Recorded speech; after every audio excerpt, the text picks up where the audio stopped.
اعوذ باللہ من الشیطان الرجیم، بسم اللہ الرحمن الرحیم۔ جی ہم آل عمران کر رہے تھے اور ہماری آیت نمبر 97 تک ہم نے کیا تھا۔ جی 97 تک ہم نے کیا تھا، اس پر ہم نے بات کی تھی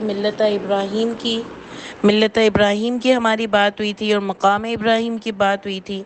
اللہ نے فرمایا تھا کہ ابراہیم علیہ السلام کی جو اتباع کرے گا وہی سچا ہے، اور سچ کہا ہے اللہ نے، قل صدق اللہ، یعنی اللہ کی جو آیات ہیں وہی سچی ہیں، اور اللہ جو فرماتے ہیں کہ ابراہیم حنیفاً تھے، اللہ کی کتاب پر چلتے تھے۔ تو اس کے علاوہ نہ وہ یہودی تھے نہ نصرانی تھے جو پیچھے لوگ ان کے نام سے جھوٹی باتیں کرتے تھے، ٹھیک ہے۔ یعنی اللہ کی کتاب، اللہ کی آیتیں ہی سچی ہیں۔ پھر اللہ نے اول بعید کی بات کی، جس کو اللہ تعالیٰ نے مسجد حرام بھی فرمایا ہے۔ اس کے بعد اللہ تعالیٰ نے مقام ابراہیم کی بات کی۔ تو آپ کو یاد ہوگا کہ سورہ بقرہ کی آیت نمبر 123 میں 125 میں ہم نے پڑھا تھا کہ اللہ تعالیٰ نے فرمایا وَإِذْ جَعَلْنَا الْبَيْتَ مَثَابَةً لِلنَّاسِ وَأَمْنًا، اور بنایا ہم نے بیت کو، البیت یعنی اللہ کے گھر کو، مثابۃ للناس لوگوں کے لیے ٹھکانہ، وَأَمْنًا اور امن کی جگہ، ٹھیک ہے۔ وَاتَّخِذُوا مِن مقام ابراہیم مصلی، یہاں بھی دیکھیں اللہ تعالیٰ نے کیا فرمایا تھا، جو ہم نے آپ کو آیت بتائی تھی کہ بنایا مقام ابراہیم کو مصلی۔ اب دیکھیں مقام ابراہیم یہاں بھی آ رہا ہے نا آپ کا۔ لاسٹ ٹائم میں نے آپ کو کہا تھا کہ انشاءاللہ اس کی اور ڈسکشن کریں گے۔ تو اللہ فرماتے ہیں نشانی ہے مقام ابراہیم میں، فیہ آیتم بینات مقام ابراہیم، اس میں نشانی ہے اور جو اس میں داخل ہوا امن اس نے پایا۔ یہاں پر بھی امن کی بات ہو رہی ہے کہ امن ہے، کوئی لڑائی جھگڑے نہیں ہیں، کچھ اور پرابلمز نہیں ہوتے ہیں، کوئی کسی مسلک کے لڑائی جھگڑے نہیں ہوتے ہیں، سب اللہ کے گھر میں آتے ہیں، اللہ کی عبادت کرتے ہیں اور اپنے اپنے کام میں لگ جاتے ہیں۔ یہ بھی اللہ تعالیٰ کی رحمت ہوتی ہے، اور اللہ تعالیٰ نے وہاں پر اس طرح کا ایک ماحول بنایا ہوا ہے، ٹھیک ہے نا۔ تو آپ دیکھو کہ یہاں پر اللہ فرماتے ہیں کہ مقام ابراہیم ایکچول کیا ہے، وَاتَّخِذُوا مِن مقام ابراہیم مصلی، یعنی اختیار کر لو مقام ابراہیم سے مصلی، نماز کی طریقہ، یعنی ابراہیم علیہ السلام نے وہاں پر جو نماز کا طریقہ رکھا وہ ہمیشہ کے لیے وہاں رہا۔ ایسا کوئی اس میں نے آپ کو بتایا تھا نہ رکعتوں میں کوئی جھگڑا ہے، نہ ٹائمنگز میں کوئی جھگڑا ہے، اور جہاں شیعہ کی ٹائمنگز ہے وہاں بھی پڑھتے وہ وہی 5 نمازیں ہیں، یعنی ظہر اثر ملا کے پڑھتے ہیں، مغرب عشاء ملا کے پڑھتے ہیں۔ یہ نہیں کہ صرف 3 پڑھتے ہیں کہ بھئی فجر ہے ان کی، ظہر ہے اور عشاء، ایسا نہیں ہوتا ہے۔ ظہر اثر ملاتے ہیں، مغرب عشاء ملا لیتے ہیں، ٹھیک ہے۔ تو پڑھتے وہی 5 ہیں۔ تو یہ بھی نشانی ہے کہ اللہ تعالیٰ نے اس کی حفاظت کی ہوئی ہے۔ سب پہلے اللہ اکبر کرتے ہیں، قیام کرتے ہیں، رکوع کرتے ہیں اور سجود کرتے ہیں۔ ایسا نہیں ہوتا کہ پہلے سجدے میں چلے جائیں پھر قیام کریں اللہ اکبر کر کے، ایسا نہیں ہوتا۔ سب کی ایک ہی طریقہ، ایک ہی سٹائل ہے، اور وہ کہاں سے ثابت ہے، وہ اللہ تعالیٰ نے اس کی حفاظت کی ہے۔ تو یہ مقام ابراہیم ہے۔ اور پھر اسی آیت میں آگے آتا ہے وَعَہِدْنَا، اور عہد لیا ہم نے ابراہیم اور اسماعیل سے، ان طاہرہ، یہ کہ آپ پاک کرو، بیتی میرے گھر کو، للطائفین والعاکفین والرکع السجود، یعنی اس میں پاک کرو طواف کرنے والوں کے لیے، اعتکاف کرنے والوں کے لیے، رکوع اور سجود کرنے والوں کے لیے، ٹھیک ہے۔ تو اب اس میں رکوع اور سجود اور ان میں سب پاک کیا ہے کہ ابراہیم نے ویسے تو صاف کیا گھر کو، لیکن اس کے جو انہوں نے وہاں پر عبادات میں جو ملاوٹیں کر لی تھی نا اعتکاف میں، جیسے آگے آپ کو پتہ چلے گا کہ ان کی نمازیں سیٹیاں اور تالیاں تھیں، پھر بہت ساری چیزیں آتی ہیں کہ انہوں نے کس کس طریقے سے طواف اور سب کو بگاڑ کیا تھا، تو اس کو کلین کیا ابراہیم علیہ السلام نے۔ جو اللہ نے ان کی کتاب میں اس زمانے کی جو کتاب تھی اس میں جو حکم دیا نا اس کو کلین کیا، یعنی جیسے آج ہم کہتے ہیں نا کہ نماز میں کوئی ہیر پھیر نہیں ہے، ہمیشہ سے نماز ہوتی ہے، اور بس نماز یہ ہے، اور یہی طریقوں سے نماز ہے، رفع دین وغیرہ میں تم جھگڑے کر کے بیٹھو، ہمارے حساب سے اس میں کوئی جھگڑا نہیں ہے۔ اصل یہ ہے کہ آپ قیام کرو، رکوع کرو، سجود کرو، اور یہی ہے پڑھنا ہے، اور فرض یہی ہے۔ وتر بھی کوئی فرض میں نہیں آتا ہے، وتر بھی نفل ہے، پڑھنی ہے پڑھو، نہیں پڑھنی نہیں پڑھو، لیکن بس ہم نفلیں بھی زیادہ سے زیادہ پڑھتے ہیں کہ اچھی بات ہے، لیکن وتر کو بھی فرض کا درجہ نہیں ہے. ٹھیک ہے. تو بات یہ ہوئی کہ اللہ تعالیٰ نے جیسے انہوں نے اتنی ملاوٹیں اور بھی غلط غلط جو بھی کر دی تھیں، وہ سب کو کلیئر کر کے، اور ایک ان کو اعتکاف میں، طواف میں جو بھی ملاوٹیں انہوں نے کی تھی، اللہ نے ابراہیم علیہ السلام کے طفیل ان سے کہا کہ آپ پاک کرو ان کو شرک سے. جو انہوں نے شرک کی چیزیں کر لی تھیں، شرک کرتے ہوں گے. اس میں ہمارے یہاں بھی بہت کچھ ہوتا ہے کہ طواف کرنے میں کتنی چیزیں کہ بھئی طواف میں منہ اس طرف نہیں کر سکتے، فلانا نہیں کر سکتے، وہ شرک کرتے ہیں، اس کو چومتے ہیں، اس کے کپڑے کو کپڑا کاٹ لیتے ہیں، اس کو برکت سمجھتے ہیں، کیا کیا چیزیں کرتے ہیں. تو یہ سب چیزیں انہوں نے جتنی بھی قرآن سے ہٹ کر باتیں تھیں، اللہ کی کتاب سے ہٹ کر باتیں کی، اس کے انہوں نے صاف کیا، اللہ کے قواعد کو وہاں پر رائج کیا، ایک طریقے سے بتایا کہ کیا صحیح ہے اور کیا غلط ہے. تو اس میں مقام ابراہیم میں بہت نشانیاں ہیں. پھر اللہ تعالیٰ فرماتے ہیں کہ حج، بیت اللہ کا حج کرنا بھی علی الناس، ہی اللہ تعالیٰ نے اس کو فرض کیا ہے. لیکن جو استطاعت نہیں رکھتا اس کے لیے بھی اللہ تعالیٰ نے راستہ فرمایا ہے کہ کوئی ضرورت نہیں ہے، اگر استطاعت نہیں ہے تو کوئی ایسی چیز نہیں ہے، اللہ نے اس کو ایک اس میں چھوٹ دی ہے. ٹھیک ہے. پھر اس کے بعد آج ہماری جو آیت نمبر 98 سٹارٹ ہوتی ہے، اس میں آپ دیکھیں گے کیا آتا ہے. قل، آپ کہہ دیجئے، یا اہل الکتاب، اے اہل کتاب، لما تکفرون بآیات اللہ، کیوں تم کفر کرتے ہو اللہ کی آیتوں کا. اب دیکھو ابراہیم علیہ السلام کی بات بتانے کے بعد اب اہل کتاب سے پھر سے وہی بات ہو رہی ہے کہ جب ابراہیم علیہ السلام کے بارے میں ہر چیز اللہ نے صحیح بتا دی کہ ابراہیم کسی تمہارے یہ بیکار کے دین پر نہیں تھے جو تم نے خود گڑھ لیا ہے، اس لیے ان کے نام سے جھوٹی باتیں نہیں کرو. ابراہیم کیا تھے یہ اللہ نے بتا دیا، اور پہلے بھی بتایا کہ ابراہیم سے سب سے زیادہ قریب تو وہی ہے جو اللہ کی آیتوں پر چلتا ہے، وہ ابراہیم سے سب سے زیادہ قریب ہے. پہلے بھی بتا دیا اللہ نے یہ بات، آپ کو جگہ جگہ ملے گی. ٹھیک ہے. کہ جو ہم نے پیچھے پڑھی تھی آیت کہ ابراہیم سے سب سے زیادہ قریب، آیت نمبر 67 میں، کہ وہ لوگ ہیں جو ان کی اتباع کرتے ہیں، جو اس نبی کی اتباع کرتے ہیں، ان سے سب سے زیادہ قریب ہیں. یعنی ایک ہی کتاب دی گئی تھی، اگر آپ ادھر کی بولتے ہو کہ ہم ابراہیم کی اتباع کرتے ہیں تو یہ نبی کی بھی کتاب وہی ہے. تو وہ کہہ رہے ہیں کہ اہل کتاب کیوں تم کفر کرتے ہو، اور کس کس طریقے سے کفر کرتے تھے کہ جھوٹی باتیں کرتے تھے، دین میں جھوٹی باتیں لے آئے تھے، جھوٹی باتیں پھیلا رہے تھے، جھوٹی باتیں لوگوں کو بتا رہے تھے. سمجھ میں آ رہی ہے کہ اس طریقے سے انہوں نے دین کے ساتھ اتنا کفر کیا کہ نبیوں کے ناموں سے جھوٹی باتیں، ملاوٹ، گھڑ لیا تھا دین کو، کیا کیا لوگوں میں بتا رہے تھے. اللہ کہتے ہیں کیوں، واللہ شہید، اور اللہ گواہ ہے، علی ما تعملون، ڈرا رہے ان کو کہ اللہ گواہ ہے اس پر جو تم حرکتیں کر رہے ہو نا، یہ اللہ سب جانتے ہیں. دین کے نام سے جو تم جھوٹی باتیں کرتے ہو، آج ہمارے یہاں دین کے نام سے لوگوں کو مار دیا جاتا ہے.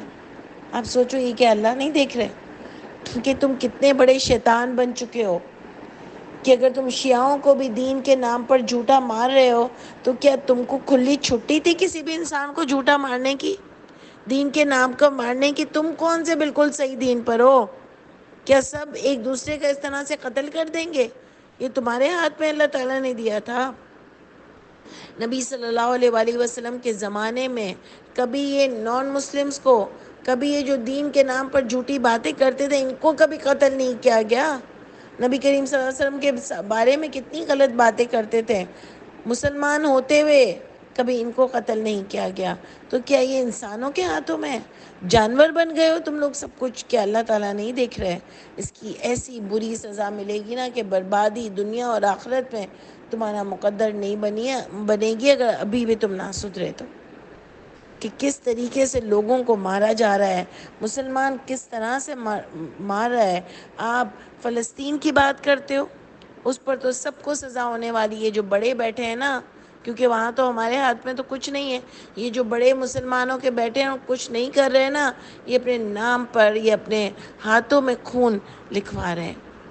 لیکن یہاں پر فلسطین کے نام پر جب سب اکٹھے ہوتے ہو تو یہاں پر جو مارا جاتا ہے کسی کو بھی، کتنی بڑی زیادتی ہے کہ آپ کسی کو بھی مار دیتے ہو کہ اس نے نبی کریم صلی اللہ علیہ وسلم کی شان میں گستاخی کی، گستاخ رسول ہے، یہ ہے فلانا ہے، اپنے مطلب کے لیے نبی کا نام لے کے مار دیتے ہو، بے شرمو، ڈر بھی نہیں لگتا اللہ تعالیٰ کے عذاب سے؟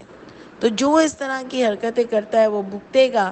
اللہ فرماتے ہیں اللہ گواہ ہے اس پر جو تم عمل کرتے ہو۔ یہ تو بات سے بات نکلی تو ہم نے شیئر کی، کیونکہ ہمارے ملک میں یہ چیزیں بہت ہو رہی ہیں، بہت ہو رہی ہیں، اور ایسا لگتا ہے کہ کوئی روکنے والا ہی نہیں ہے۔ ہمارے ملک میں تو اور بھی بہت ظلم ہو رہا ہے۔ اللہ تعالیٰ بس ہم کو ظالموں سے چھٹکارا نصیب کریں۔ قل آپ کہہ دیجئے یا اہل الکتاب، اے اہل کتاب، لما تصدون عن سبیل اللہ، کیوں تم روکتے ہو اللہ کی راہ سے؟ من آمنا، جو ایمان لایا، تبغونہا عوجا، لیکن کتنی سمجھنے کی آیت ہے کہ اہل کتاب کیوں تم اللہ کی راہ سے روکتے ہو، یعنی اللہ کی کتاب سے۔ اللہ کی راہ کیا ہے؟ اللہ کی کتاب۔ اے اہل کتاب کیوں تم اللہ کی راہ سے روکتے ہو جو ایمان لائے؟ تم تلاش کرتے ہو اس میں عوجا، کجی، تم اس میں کوئی نہ کوئی ٹیڑھ تلاش کرتے ہو۔ وَأَنْتُمْ شُهَدَاء، اور تم گواہ ہو۔ دیکھیں یہ سب سے امپورٹنٹ بات ہوتی ہے کہ تم کو پتہ ہے کہ تم غلط ہو، اس کے باوجود بھی تم اس کو گمراہ کرتے ہو، اللہ کی راہ سے لوگوں کو روکتے ہو۔ یعنی اب نبی آ کے جب باتیں بتا رہے ہیں صلی اللہ علیہ وآلہ وسلم، جب آ کے ان کو دین کی باتیں بتا رہے ہیں جو تمہاری کتاب میں بھی لکھی ہوئی ہیں، تو تم لوگوں کو جھوٹ جھوٹ دوسری باتیں بیچ میں ڈال رہے ہو اور بولتے ہو یہ صحیح نہیں ہے، یہ کتاب صحیح ہے، فلانا صحیح نہیں ہے، ہماری باتیں صحیح ہیں، جو تم نے خود دین گھڑ لیا ہے۔ کتنی باتیں آپ کو پیچھے مل رہی ہیں، میں انشاءاللہ اس پہ ہوم ورک کر رہی ہوں اور آپ کو بھیجوں گی آیتیں کہ آپ پورا غور سے خود دیکھو کہ کتنی آیتیں مل رہی ہیں کہ لوگوں کو یہ بھٹکا رہے ہیں، خود انہوں نے دین گھڑ لیے ہیں، ابراہیم علیہ السلام کے نام سے جھوٹ بولتے ہیں، اور ان کی خود کی کتابوں میں وہی سیم باتیں لکھی ہوئی ہیں، پھر بھی لوگوں کو گمراہ کرتے ہیں۔ اور یہی بتاتے ہوں گے جیسے ہمارے یہاں بتاتے ہیں کہ بھئی یہ قرآن تم لوگ کے سمجھنے کی چیز نہیں ہے، وہ شیخ الحدیث سمجھے گا، وہ فلانا جو بتائے گا وہ ہوگا، آپ ترجمہ پڑھو لیکن ہوگا وہی جو یہ بڑے بولتے ہیں، ان کو زیادہ سمجھ ہے، ان کے پاس زیادہ علم ہے۔ بھئی کون سا ایسا علم ہے جو اللہ نے قرآن میں ڈسکرائب نہیں کیا اور اللہ کہہ رہے ہیں اس کو پڑھو، اس کے راستے پر چلو، یہ ہر ایک کے لیے آسان ہے؟ تو دیکھو نا، ایسے پاگل بھی نہیں بنو نا۔ اللہ فرماتے ہیں اور تم گواہ ہو، وَمَا اللَّهُ، اور نہیں ہے اللہ، بِغَافِلٍ عَمَّا تَعْمَلُونَ۔ دیکھیں بار بار ان کو بتایا جا رہا ہے کہ اللہ دیکھ رہے ہیں تم کو، اللہ غافل نہیں ہے جو تم اللہ کے نام سے حرکتیں کرتے ہو۔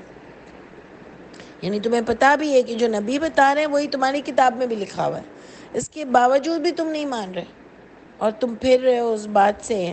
یا ایھا الذین آمنو، اے لوگوں جو ایمان لائے ہو، ان تطیعوا فریقا، اگر تم اطاعت کرو گے ایک جماعت میں سے، من الذین اوتوا الکتاب، ان لوگوں سے جو دیے گئے کتاب، جو ان کو کتاب ملی ہے، یعنی جو ایمان لے آئے ہو، اگر تم ان لوگوں کی، جو اہل کتاب اس زمانے کے لوگ تھے جن کے پاس دوسری کتابیں موجود تھیں، اگر تم ان کی اتباع کرو گے، یردوکم، وہ لوٹا دیں گے تم کو، بعد ایمانکم، بعد ایمان کے کفر میں لوٹا دیں گے۔ یعنی یہ پیچھے پڑے میں تمہارے کہ کسی طرح اس نبی سے تم کو ہٹا دیں، اس نبی سے تم کو دور کر دیں اور ایمان نہیں لانے دے تم کو سچائی پر۔ کیوں ایسا کرتے ہوں گے؟ کیونکہ یہ جو بڑے بن کے بیٹھے تھے نا دین پہ، ان کا ہدہ تھا نا، ان کی بادشاہت تھی، تو یہ جو بڑے بن کے بیٹھے تھے نا، یہ نہیں چاہتے تھے کہ کوئی اور بڑا بنے، اور انہوں نے جو دین کی جھوٹی عمارت بنائی ہوئی تھی، یہ اس کو کھولنا نہیں چاہتے تھے لوگوں پہ کہ انہوں نے جھوٹ بنایا ہے، تاکہ لوگ ہمیشہ ان کے ہی پاؤں پڑے، ان کو ہی پوجیں، ان کی بات مانیں، اور یہ بڑے بن کے بیٹھے ہوں، ان کو مناعت ملتی رہے اور ان کو عزتیں ملی، بالکل ایسے ہی جیسے آج ہمارے یہاں ہوتے ہیں۔ اللہ فرماتے ہیں فَكَيْفَ وَكَيْفَ، اور کیسے تکفرون، تم کفر کرتے ہو، وَأَنْتُمْ تُتْلَى عَلَيْكُمْ آیاتُ اللَّهِ، اور تم تلاوت کرتے ہو آیت اللہ کی، وَفِيكُمْ رَسُولُهُ، اور تم میں اس اللہ کا رسول ہے. یعنی یہ بھی تلاوت تو اپنی آیتوں کی کرتے ہوں گے نا جیسے ہم کرتے ہیں.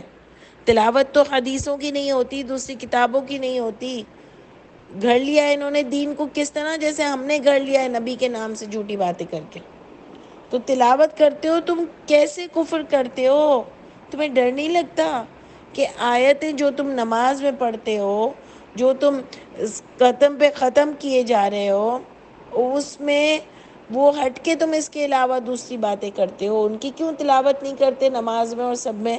اگر وہ بھی اللہ کا حکم ہے تو وہ تو نہیں کرتے نا. تو اور پھر بھی تم کفر کرتے ہو.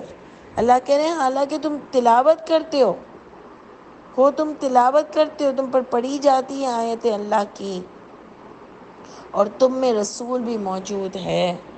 وَمَن يَعْتَصِم بِاللَّهِ، اور جو نافرمانی کرے گا اللہ کی، فقط ہدی الی صراط مستقیم. اور جو نافرمانی کرے گا، جب تلاوت ہو جاتی ہے اس کے اوپر تو آپ سوچو اللہ اس سے کتنا ناراض ہے، اور پوچھ رہے ہیں کہ کیسے، کیف تکفرون، کیسے تم کفر کرتے ہو؟ یعنی شرم بھی نہیں آتی، ڈر بھی نہیں لگتا. وَمَن يَعْتَصِم، اور جو مضبوطی سے پکڑے گا باللہ اللہ کو، فقط ہدی الی صراط مستقیم، پس یقیناً ہدایت پائی اس نے طرف سیدھے راستے کے. یعنی جب جو تلاوت کو پڑھ کر، جو آیت اللہ کی تلاوت کر کر اس کو مضبوطی سے پکڑے گا نا، کیا مطلب کہ اس پر عمل کرے گا، اس کے مطابق زندگی گزارے گا، اس نے صحیح معنوں میں ہدایت کا راستہ پایا. اب اس کو ضرور غور سے دیکھیے گا. انشاءاللہ اس کو نیکسٹ کلاس میں جوائن کریں گے کہ دیکھو ایک کلیئر بات، کلیئر میسج یہاں ملتا ہے کہ صحیح سیدھے راستے کے صراط المستقیم صرف آپ کو آیت اللہ سے ملتی ہے. اور جو آیت اللہ پڑھ کے بھی دوسری کتابوں پر اپنا تکیہ کر کے بیٹھا ہے، گمراہ ہوتا ہے، وہ کبھی بھی ہدایت نہیں پا سکتا. سبحان ربک رب العزت عما یصفون وسلام علی المرسلین والحمد للہ رب العالمین. السلام علیکم ورحمۃ اللہ وبرکاتہ.